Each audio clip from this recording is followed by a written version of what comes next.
bagi seluruh umat Islam. Nah, ini memasuki bulan suci Ramadan, seluruh kegiatan keagamaan di Masjid Istiqlal sudah kembali dibuka. Di antaranya buka puasa dan sholat tarawih dengan catatan protokol kesehatan. Masjid Istiqlal di Jakarta Pusat saat ini telah membuka kembali kegiatan-kegiatan beribadah di bulan suci Ramadan.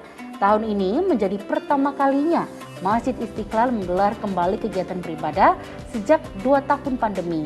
Hal itu menyusul seiring menurunnya kasus COVID-19 di ibu kota. Untuk pelaksanaan sholat yang biasanya digelar berjarak, namun saat ini kapasitas jemaah sudah 100%. Tentu semua pelaksanaan itu digelar dengan tetap mengedepankan protokol kesehatan. Kan pernyataannya bahwa masjid sudah bisa dipakai normal. Nah, siapa lagi yang kita mengikuti kalau bukan kepala negara kita kan? Dan juga majelis ulama juga sudah memberikan seruannya supaya masjid bulan suci Ramadan ini dimaksimumkan, dioptimalkan, tapi dengan catatan tetap memperhatikan protokol. Ya, pemerintah menetapkan kegiatan sholat tarawih di masjid selama bulan Ramadan diperbolehkan dengan syarat penerapan protokol kesehatan ketat. Sejumlah masjid pun berbenah guna menggelar rangkaian ibadah di bulan penuh berkah itu. Masyarakat bersama petugas Kecamatan Durensawit, Jakarta Timur bergotong royong membersihkan Masjid Raya Al-Kusyuf di Durensawit. Pembersihan masjid dilakukan dalam rangka menyambut bulan suci Ramadan. Di masa PPKM level 2, sejumlah masjid di DKI Jakarta diperbolehkan menggelar salat tarawih berjamaah dengan syarat menjaga protokol kesehatan yang ketat. Masyarakat pun menyambut kabar baik ini. Mereka antusias mengikuti tradisi bersih-bersih masjid yang sempat ditiadakan 2 tahun terakhir. Dan mudah-mudahan program ini bisa menjadi sebuah contoh ke depannya dalam rangka kita memperbaiki seluruh fasilitas lingkungan, terutama khususnya untuk tempat-tempat ibadah. Dan alhamdulillah di Ramadan ini kami sangat terbantu sekali, sehingga pelaksanaan di dalam melaksanakan sholat tarawih dan kegiatan Ramadan ini bisa kita jalankan dengan sebaik-baiknya. Tradisi bersih-bersih masjid jelang bulan Ramadan juga berlangsung di Kota Makassar, Sulawesi Selatan. Ratusan personil dari Kodam 14 Hasanuddin bersama warga membersihkan bagian dalam serta halaman Masjid Jenderal M. Yusuf. Dengan masjid yang bersih dan nyaman, Panglima Kodam 14 berharap masyarakat lebih khusyuk dan nyaman beribadah selama bulan suci Ramadan. Untuk menghadapi bulan suci Ramadan, ada 145 masjid seluruhnya sebagai sasaran. Di dalam pelaksanaan ini mereka sudah tentukan untuk perbaikan-perbaikan, baik itu tempat wudhu, kamar mandi, WC, dan di dalam masjid itu sendiri. Kegiatan bersih-bersih dan renovasi ratusan masjid di wilayah Sulawesi Selatan, Barat, serta Tenggara oleh Kodam 14 Hasanuddin dilakukan sebagai wujud kepedulian TNI terhadap masyarakat, khususnya umat Islam. Tim Liputan melaporkan. Alhamdulillah, makin banyak masyarakat yang bersemangat nih penyambut bulan suci Ramadan yang tinggal beberapa hari lagi. Ini kan tentu saja karena pemerintah juga telah memutuskan untuk memperbolehkan sholat tarawih berjamaah di masjid. Nah Ustaz, ini ngomong-ngomong soal tarawih nih Ustaz, supaya kita semakin bersemangat nih mengerjakannya nih Ustaz. Sebenarnya seperti apa sih keutamaan dari sholat tarawih nih Ustaz? Ya, makasih Mbak Sheila. Banyak sekali sebetulnya. Ada ulama yang mengatakan, tentu ini berdasarkan hadis Nabi juga ya, nanti saya akan sampaikan hadis Nabinya. Tapi ulama ada yang mengatakan bahwa di dalam bulan puasa itu ada 2 amal perbuatan ya yang bernilai jihad. Jihad itu artinya berjuang, kalau mati syahid. Itu yang satu di siang hari dan yang satu di malam hari. Yang di siang hari adalah puasa dan yang di malam hari adalah taraweh. Artinya apa? Pahala yang kita peroleh dari taraweh gitu dan tentu saja puasa juga itu luar biasa gitu, seperti pahala jihad gitu, pahala jihad. Mengapa disamakan dengan pahala jihad? Artinya kalau kita mati dalam keadaan sedang melakukan itu, kita tanpa dihisap langsung masuk surga gitu ya.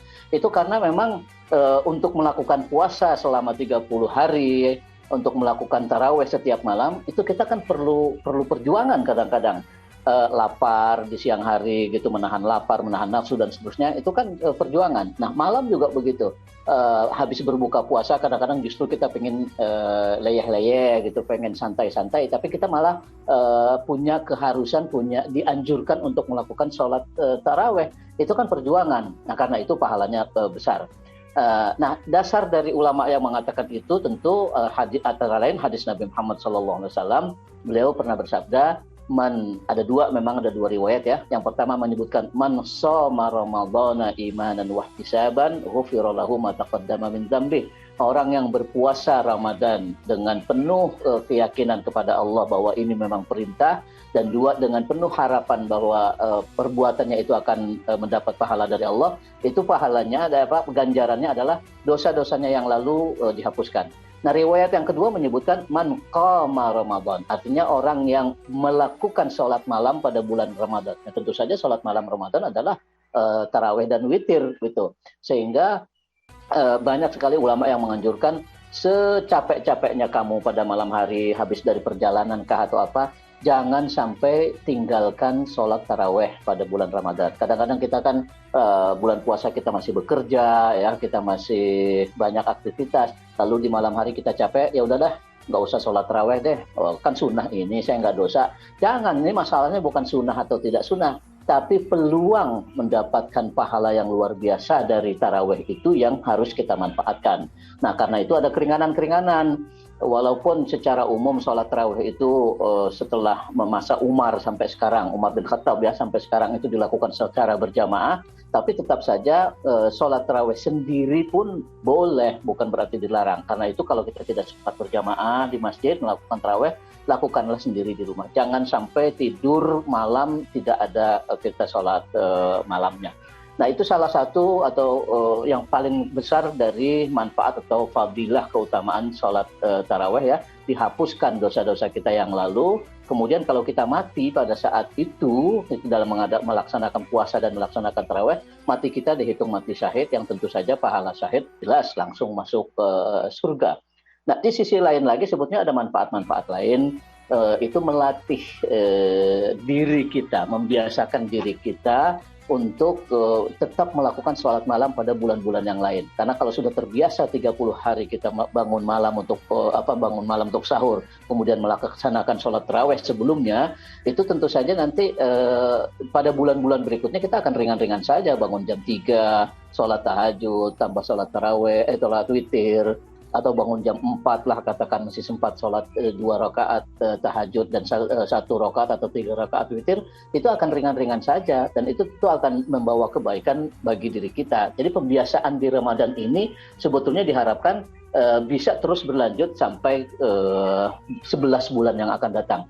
Itu saya kira yang perlu juga kita tanamkan dalam diri kita. Jadi keuntungannya buat kita, bukan buat siapa-siapa. Kalau kita sudah terbiasa melakukan sholat taraweh, baik di masjid secara berjamaah maupun sendiri di rumah, itu nanti pada bulan-bulan berikutnya akan ringan-ringan saja kita bangun malam dan melaksanakan sholat tahajud. Dan tentu saja kita tahu ya, manfaat sholat tahajud antara lain kita akan dibangkitkan oleh Allah itu dengan maqaman mahmudah.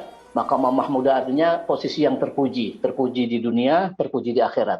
Artinya kalau kita sholat taraweh pun kita akan terpuji. Artinya kita tidak akan melakukan hal-hal yang tercela. Insya Allah juga termasuk seperti yang tadi, dilindungi oleh Allah untuk tidak melakukan hal-hal yang tercela sehingga posisi kita terhormat di masyarakat, di dunia maupun nanti di akhirat. Itu saya kira Mbak Sheila ya. Iya, Masya Allah banget, ternyata pahalanya sholat tarawih itu banyak banget. Jadi ngebuat saya ini makin semangat nih Ustaz, jangan sampai saya bolong untuk mendapatkan pahala yang melimpah di bulan suci Ramadan. Ustaz, tadi kan Ustaz sempat ngomong nih, kalau tarawih nggak bisa dilaksanakan secara berjamaah, boleh kita laksanain sendiri di rumah. Pahalanya sama aja kan ya Ustaz ya? Oh iya, tentu saja pahalanya sama. Ya bedanya tidak mendapat pahala berjamaahnya, tapi bahwa pahala tarawih yang begitu besar tetap kita peroleh, dan dosa yang lalu dihapuskan tetap akan kita peroleh walaupun sholat kita sendiri tidak bisa berjamaah gitu ya. Oke, ya baik. Jadi semakin paham dan mengerti saya, ternyata memang pahala dari sholat tarawihnya itu yang begitu berlimpah. Jadi baik dilaksanakan berjamaah itu lebih baik karena kita mendapatkan pahala berjamaah, tapi jika dilaksanakan sendiri juga tentunya kita mendapatkan pahala juga yang berlimpah. Baik, terima kasih Ustaz Arifin atas waktunya, dan kabar gembira ini juga tentunya bagi seluruh masyarakat yang ingin beribadah tarawih di masjid. Tetap saya ingatkan, harus selalu patuhi protokol kesehatan. Terima kasih Ustaz Arifin atas waktunya. Assalamualaikum Ustaz, sehat selalu ya Ustaz. Amin, amin. Waalaikumsalam warahmatullahi wabarakatuh. Ya, pemirsa,